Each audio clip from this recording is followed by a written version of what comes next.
Assalamualaikum warahmatullahi wabarakatuh. Halo teman-teman semua, selamat datang kembali di channel Santri Story, channel yang akan membahas berbagai hal, kisah, misteri hingga sejarah. Kali ini admin akan menceritakan kisah dari Kiai Haji Abdul Hamid, atau yang lebih dikenal dengan Mbah Hamid Pasuruan. Mbah Hamid Pasuruan, walaupun beliau sudah lama wafat, namun tetap dikenang hingga kini di tengah masyarakat. Pengasuh pondok pesantren Salafiyah ini sudah bukan nama yang asing lagi. Meskipun tak pernah berkiprah di dunia politik sebagaimana para kiai kondang lainnya pada masa itu. Nama lengkapnya adalah Abdul Hamid, lahir tahun 1914 di Lasem, Rembang, Jawa Tengah. Ayahnya bernama Kiai Abdullah bin Umar, seorang ulama asal Lasem. Sedangkan ibunya adalah Nyai Raihanah, putri dari Kiai Haji Sidik, yang juga berasal dari Lasem. Abdul Hamid mula-mula belajar agama kepada kakeknya, yang bernama Kiai Haji Sidik, dan kemudian dilanjutkan di pesantren Talangsari, Jember, Jawa Timur.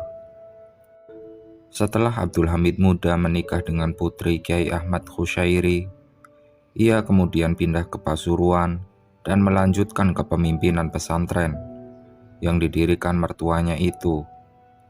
Pesantren yang nyaris kosong karena ditinggal para santri. Ketika di tangan Kiai Hamid, pesantren yang didirikan mertuanya itu menjadi pesantren yang berkembang dengan sangat pesat.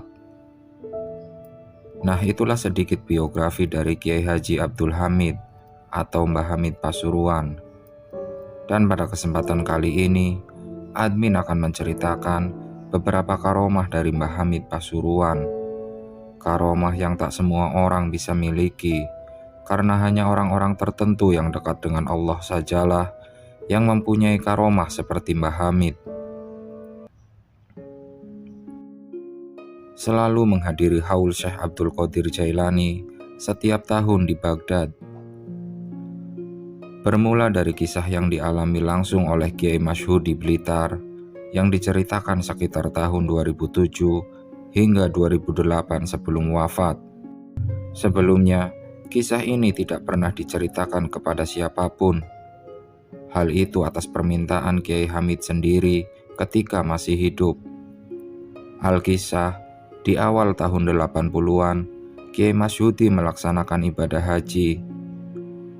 Pada saat hampir memasuki waktu sholat Jumat di Masjidil Haram, tanpa sengaja, Kiai Masyhudi berkenalan dengan seorang syekh dari Baghdad yang bernama Syekh Hasan.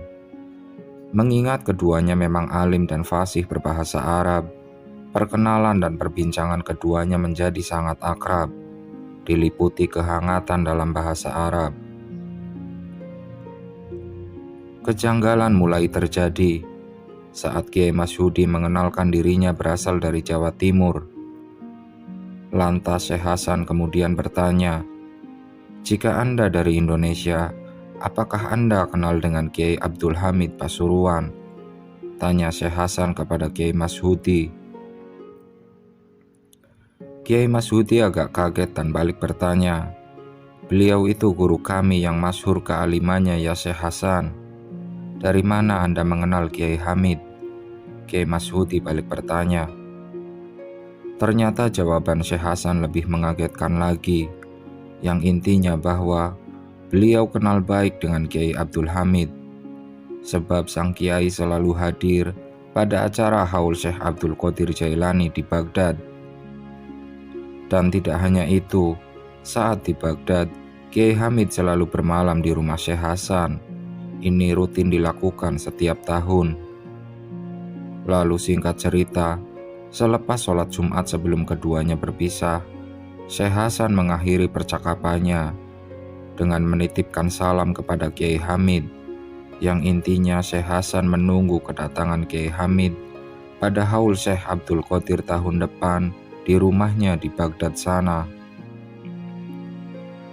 Sesampainya di tanah air, karena amanah titipan salam dari Syekh Hasan, Kiai Masudi sowan langsung kepada Kiai Hamid. Namun baru sampai di depan rumahnya, sang tuan rumah langsung keluar mempersilahkan Kiai Masudi masuk, seolah sudah tahu maksud kedatangan tamunya. Bahkan Kiai Hamid mendahului menyapa dengan berbisik ke telinga Kiai Masudi. "Nak Masudi, jangan cerita ke siapa-siapa kalau habis bertemu dengan Syekh Hasan. Salam sudah saya terima dan mohon jangan cerita kepada siapapun." Beberapa tahun berlalu, setelah Kiai Hamid wafat, Kiai Masudi menyampaikan kisah ini kepada salah satu putra Kiai Hamid, yakni Kiai Idris. Apakah dulu abahnya setiap tahun selalu pergi ke Baghdad? Namun putra Kiai Hamid itu menjelaskan bahwa abahnya belum pernah pergi jauh kemana-mana, kecuali pada saat melaksanakan ibadah haji. Kiai Masudi pun seketika menangis, karena pernah diberi kesempatan menyaksikan langsung karomah yang dimiliki oleh Mbah Hamid Pasuruan.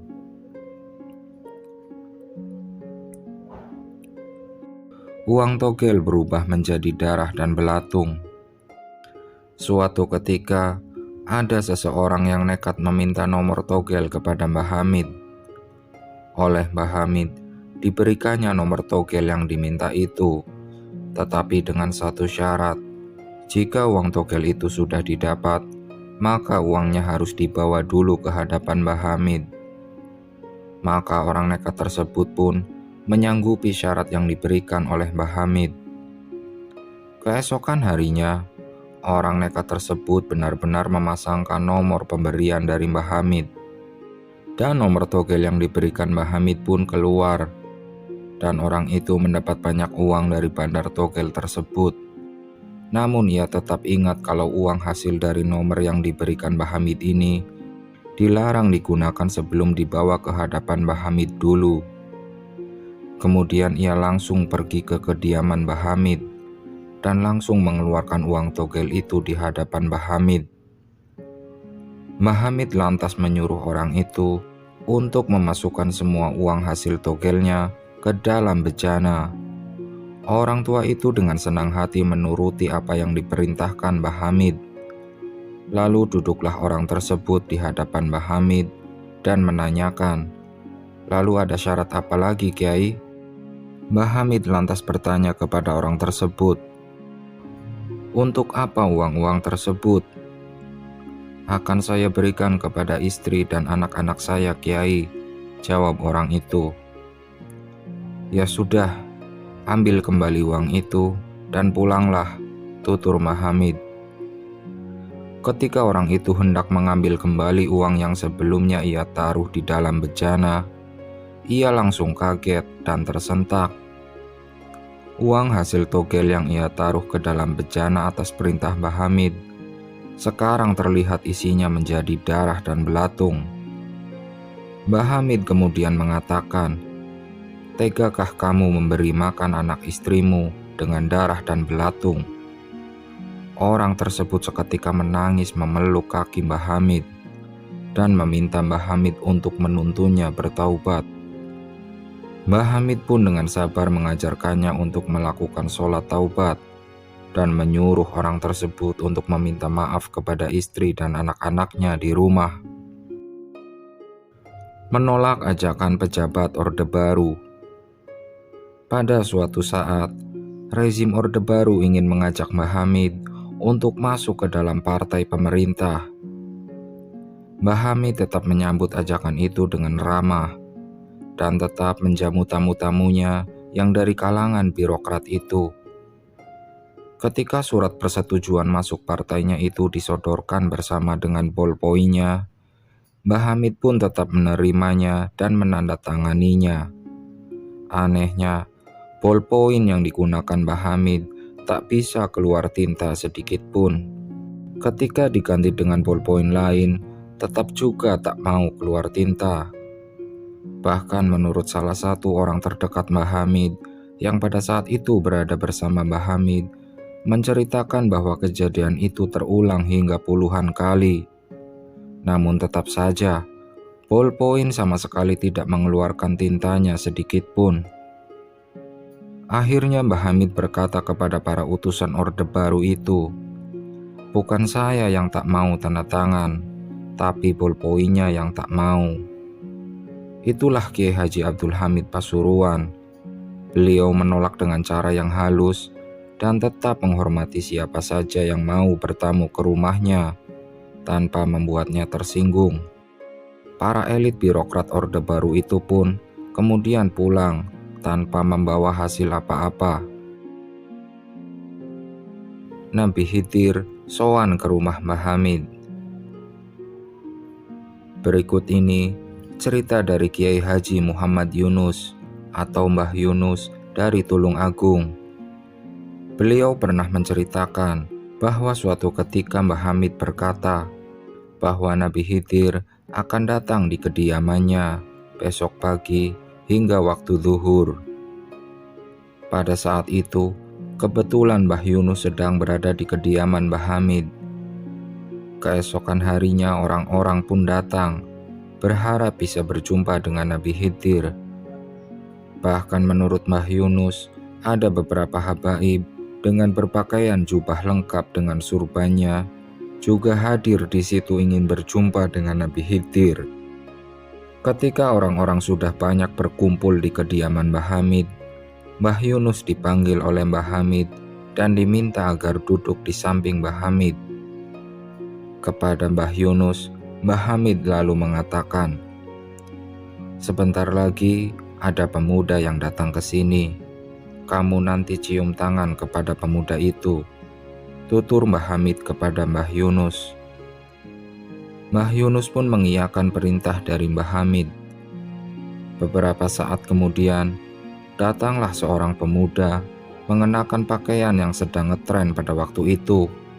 Semua orang yang hadir tidak begitu memperdulikan pemuda yang berpakaian berbeda dari para tamu yang lain. Ketika pemuda tersebut bertemu Mbah Hamid, pemuda itu langsung bersalaman dan mencoba mencium tangan Mbah Hamid. Mbah Hamid spontan menolak, dan justru Mbah Hamid sendiri yang ingin mencium tangan si pemuda itu. Pemuda itu pun juga langsung menarik tangannya, menolak disungkemi oleh Mbah Hamid. Para tamu lain yang memang sedari awal sudah menunggu kedatangan Nabi Khidir juga menyaksikan adegan tersebut, dan tetap saja tidak terlalu memperdulikan pemuda tersebut. Kemudian sang pemuda tersebut masuk ke dalam rumah Mbah Hamid dan berganti pakaian dengan pakaian yang sudah kotor. Ia kemudian dengan cuek berjalan keluar melangkahi para tamu Mbah Hamid untuk kemudian membersihkan selokan di sekitar kediaman Mbah Hamid. Sampai kemudian selesai saat waktu zuhur tiba. Kemudian pemuda itu pergi begitu saja tanpa berpamitan kepada siapapun. Seusai sholat zuhur, salah seorang yang hadir bertanya kepada Mbah Hamid, "Kapan Nabi Khidir akan datang? Ini bahkan sudah melewati waktu zuhur." Mbah Hamid kemudian menjawab, "Beliau sudah datang di hadapan kita semua tadi, sebelum waktu zuhur datang." "Yang mana, Mbah? Bukankah dari tadi tak ada seorang pun yang datang, kecuali satu pemuda dengan baju lusuh dan kotor, yang bekerja membersihkan selokan tadi," tutur seorang tamu. Mendengar hal itu Mbah Hamid hanya tersenyum, kemudian mengatakan, "Pemuda yang datang memakai baju lusuh dan kotor itulah Nabiullah Khidir alaihi salam. Ia tahu bahwa kedatangannya sedang ditunggu banyak orang. Makanya dia datang menyamar dengan pakaian dan baju seperti itu. Bukannya kalian semua tadi melihat bahwa saya ingin mencium tangan pemuda itu? Kenapa kalian masih mengabaikannya hanya karena dia berpenampilan seperti itu?